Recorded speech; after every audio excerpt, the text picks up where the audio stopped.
नमस्कार, मैं ब्योमकेश मेहर आप सब लोगों को स्वागत कर रहा हूँ। आज का जो डिस्कशन है कि shocking trends in UPSC prelim 2025 result.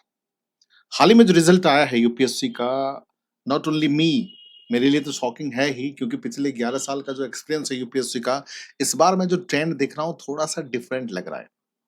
और जितने भी कोचिंग इंस्टीट्यूट इस बार जो प्रेडिक्ट किए थे उनका जो है क्वेश्चन अगर आप देखोगे और सिलेक्शन देखोगे क्वेश्चन सेट का तो उतना मैच नहीं कर रहा है।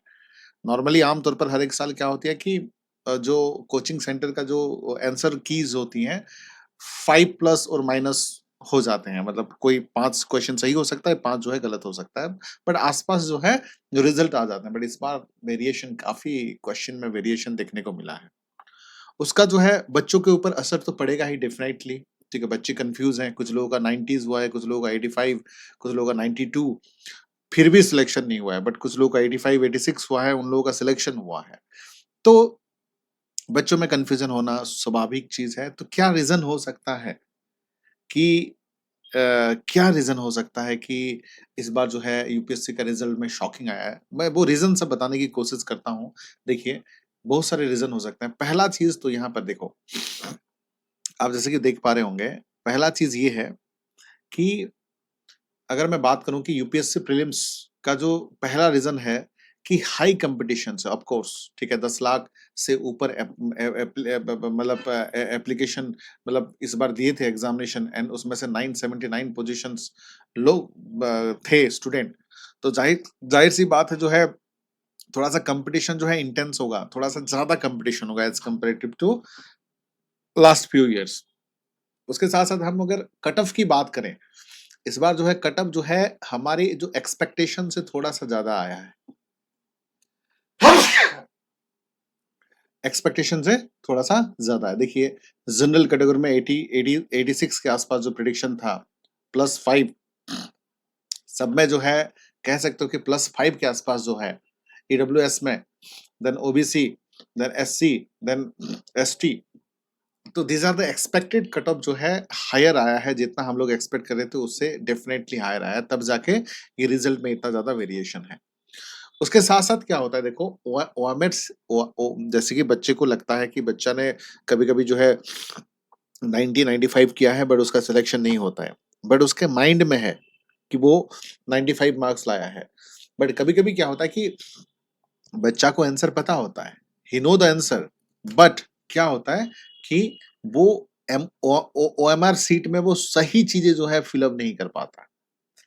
ठीक है? जैसे कि मान के चलिए कि क्वेश्चन नंबर 5 का B is the correct answer, ठीक है? बी उसने क्वेश्चन पेपर में भी बी मार्क किया है, लेकिन जो राउंड करते वक़्त बबल जो है उसको फिल अप करते वक़्त वो सी को कर दिया हो। इस तरह का कई मिस्टेक्स होते हैं, 3-4 मिस्टेक तो ऐसे ही होते हैं, इसलिए मैं हमेशा बोलता हूँ बच्चों को कि once you fill up the questions every questions last 5-7 minute रखिए, उसको थोड़ा-सा आप देखिए कि आपने जो क्वेश्चन पे राइट मार्क किया है, एग्ज़ैक्टली आपने उसको बबल बनाया है, दूसरा को बबल बना दिया है, डार्क बना दिया है। तो ये चीज़ें ध्यान रखना बहुत ज़रूरी है, क्योंकि इसमें 3-4 क्वेश्चन तो ऐसे ही मिस्टेक हो जाता है, ध्यान रखिएगा। उसके साथ-साथ जो individual performance candidate might be surprised for their own performance either positive और नेगेटिवली। देखो कभी-कभी क्या होता है कि जो नेगेटिव मार्क्स हैं, जैसे कि बच्चे सही तो करते हैं, करेक्ट तो करते हैं, उसके साथ-साथ जो है बहुत सारे क्वेश्चन को अटेम्प्ट कर देते हैं। बहुत सारे क्वेश्चन को अटेम्प्ट करने के चक्कर में क्या होता है, कुछ करेक्ट क्वेश्चन रहेगा, बट जो बहुत सारे क्वेश्चन को अटेम्प्ट कर देते हैं उसकी वजह से रॉन्ग भी ज़्यादा होता है, मतलब करेक्ट भी ज़्यादा होता है, रंग भी ज़्यादा होता है। जिसकी वजह से रॉन्ग ज़्यादा होने की वजह से नेगेटिव मार्किंग हो जाता है और नेगेटिव मार्किंग होने की वजह से ज़ाहिर-सी बात है इम्पैक्ट होगा, सिचुएशन जो है इम्पैक्ट हो जाएगी, ठीक है? उसके साथ-साथ मतलब हड़बड़ी में, स्पीडी में, दिमाग में रहता है, सब कुछ रहता है, लेकिन हम जो है आंसर शीट के टाइम पे हम गलत कर बैठते बैठते हैं, ध्यान रखिएगा, ठीक है? तो ये चीज़ें होती है और मैं बता दूँ इस बार जो है सीसेट की अगर मैं बात करूँ तो सीसेट जो है काफ़ी हद तक जो है सीसेट जो है परेशान किया है। आई कैन अंडरस्टैंड सीसेट पूरी तरह से इस बार जो है परेशान किया है और उसकी वजह से एक रीज़न ये भी हो सकता है कि यहाँ पर अच्छा स्कोर किए हैं, लेकिन अनफॉर्च्यूनेटली सीसेट पे उन्होंने क्वालीफाई नहीं कर पाया हो, ये भी हो सकता है, ठीक है? तो ये जो है सबसे ध्यान रखना ज़रूरी है। उसके साथ-साथ जो आपने आंसर की जो चेक किया है और क्या पता कौन-सा कोचिंग से आपने चेक किया है, वेरिफाइड किया है, वो आंसर की एक्चुअली में करेक्ट ना हो, यूपीएससी का आंसर की अलग हो सकता है, क्योंकि मैं भी देख रहा था बहुत सारे कोचिंग का, मतलब बहुत सारे, कुछ में तो 10-15 कुछ ऐसे कोचिंग थे 20-20 क्वेश्चन तक गलत थे। अब उनको कौन समझाए कि क्यों आंसर वो क्यों देते हैं? मुझे पता समझ में नहीं आता। को बहुत सारे इंडिविजुअल फैकल्टी को भी मैंने देखा है। बातें बहुत बड़े-बड़े करते हैं, लेकिन उनके मतलब 100 में से 20-20 क्वेश्चन गलत आ रहे हैं। तो इतना अगर 20 क्वेश्चन गलत है, इतना श्योरिटी नहीं हो तो आप आंसर की मत करो। और कुछ फैकल्टी को तो मैंने देखा है इमीडिएटली ले आएँगे। अभी खत्म हुआ है 11:30 पे ऑनलाइन ले आएँगे, डिस्कस करेंगे और रॉन्ग आंसर बताते रहेंगे। तो ऐसे में तो 20-25 क्वेश्चन गलत हो जाते हैं कुछ फैकल्टी का। नाम नहीं लेना चाहूँगा, लेकिन ये ऐसे मत करिए। आप व्यूज़ के चक्कर में इमीडिएट आते हो, कुछ आंसर नहीं दे पाते हो, कुछ कर नहीं पाते हो। ये बहुत सारे कोचिंग, बहुत सारे फैकल्टी ये गलत करते हैं। ये चीज़ें नहीं करना, मतलब मेरा मानना है, जब तक आपके पास ऑथेंटिसिटी नहीं है, जब तक आंसर आपको एग्ज़ैक्टली नहीं पता, तो बच्चों को केवल व्यूज़ के चक्कर में आप इमीडिएट आके 11:30 बजे खत्म होगा तो 11:30 बजे आके गुमराह मत करिए। आप बोल दीजिए कि ऐसे बोल सकते हैं ऑनेस्टली कि नहीं ठीक है, आप देख लीजिए क्वेश्चन अभी, हम लोग डिस्कस जो है बाद में करेंगे।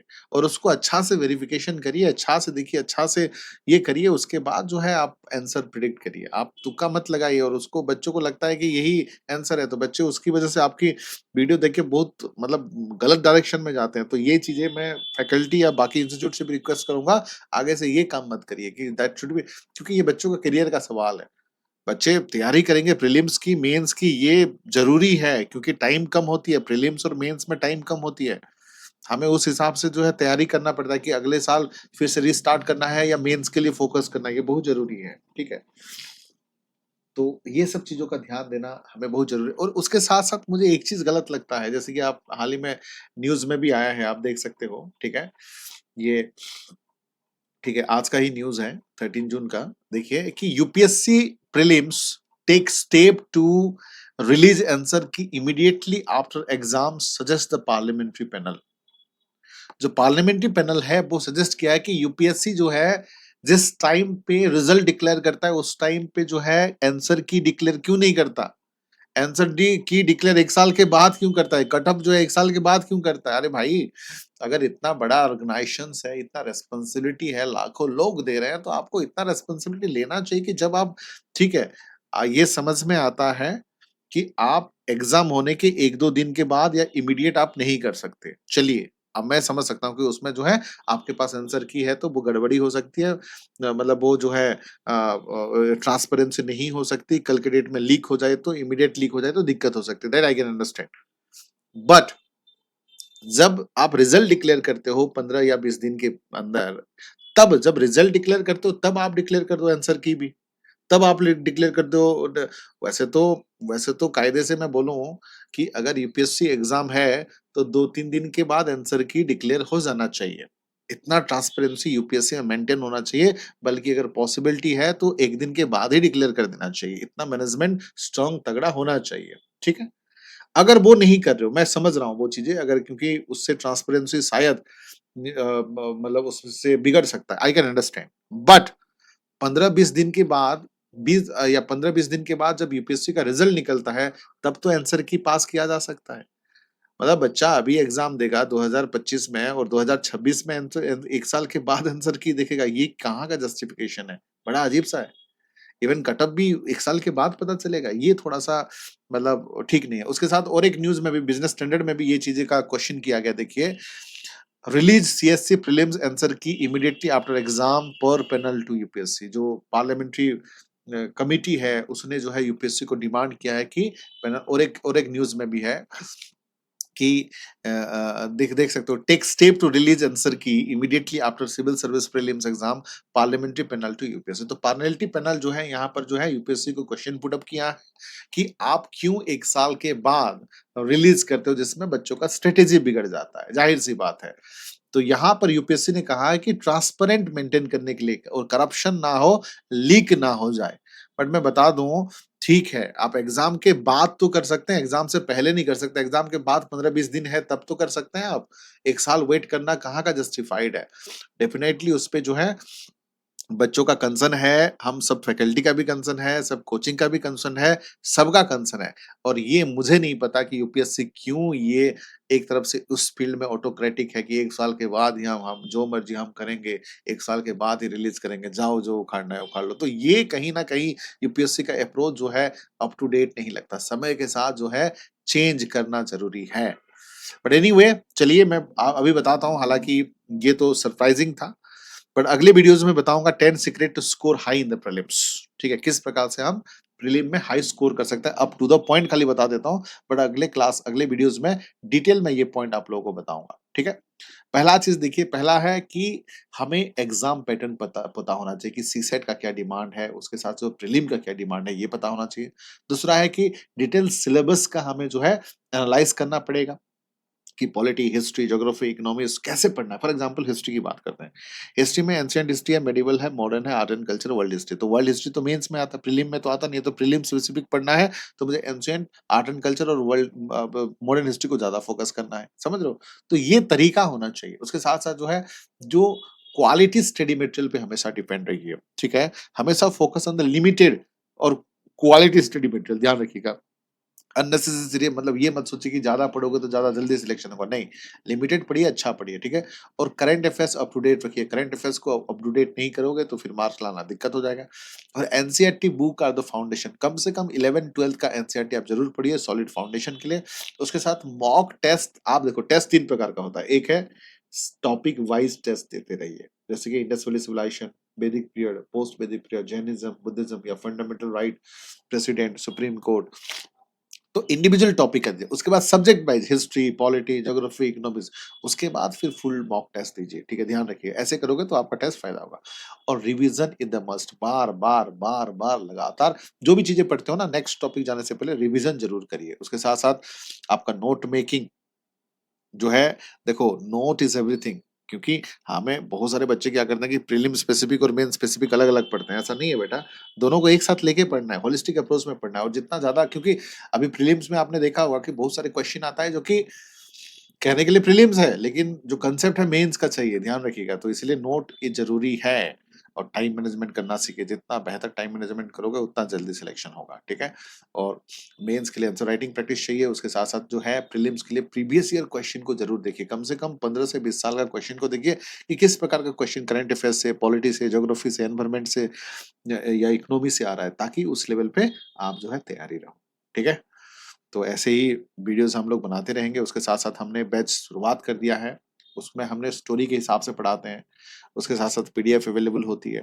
देन आंसर राइटिंग प्रैक्टिस के साथ-साथ टेस्ट सीरीज़, हर चीज़ें रहता है, ठीक है? ध्यान रखिएगा। उसके साथ इंडिविजुअल बैचेज़ सब भी है, इंडिविजुअल कोर्सेज़ है, हिस्ट्री, पॉलिटी, ज्योग्राफी, इकोनॉमिक्स का। ऑप्शनल है पब्लिक एडमिनिस्ट्रेशन और हिस्ट्री का। उसके साथ-साथ ये फाउंडेशन बैच है, ध्यान रखिएगा। 1 दिन के लिए हमने 5000 में ऑफर दिया है। तो आज के लिए भी वैलिड है। आप जो है उसका इस्तेमाल कर सकते हो, बस आज ही आज वैलिड है, ठीक है? उसके साथ ये बहुत सारे बैचेज़ हैं, आप जो है जॉइन कर सकते हो। उसके साथ में यहाँ पर फ्री मेंटरशिप है, देखिए, फ्री मेंटरशिप आप लोगों के लिए अवेलेबल है। ये नंबर है 8527007432। आप मुझे कॉल हर एक दिन 1 बजे दिन में कर सकते हो, 1 से 2 बजे मैं फ्री रहता हूँ, ठीक है? उसके अलावा व्हाट्सएप आप कभी भी 24/7 कर सकते हो। किसी भी प्रकार का दिक्कत है, क्या पढ़ना है, कैसे पढ़ना है, किस स्ट्रैटेजी से पढ़ना है, ऑप्शनल कैसे रखना है, आंसर राइटिंग प्रैक्टिस कैसे करना है, टेस्ट सीरीज़ कहाँ से देना है, किसी भी प्रकार का डाउट है, यू कैन मतलब मैसेज मी और कॉल मी, ठीक है? आज के लिए इतना ही। Thank you all. और अगर देखो जिनका प्रीलिम्स हो गया है, वो फोकस्ड मेंस पे करिए। मेंस पे कैसे तैयारी करना है मैंने वीडियो बना दिया है। उसके बाद जिनका नहीं हुआ है, डोंट वरी, रिस्टार्ट अगेन, दोबारा से शुरुआत करना है, रिस्टार्ट करिए। और अगला वीडियोज़ मैं लेके आऊँगा कैसे हमें रिस्टार्ट करना है, ठीक है? Thank you, have a nice day, take care.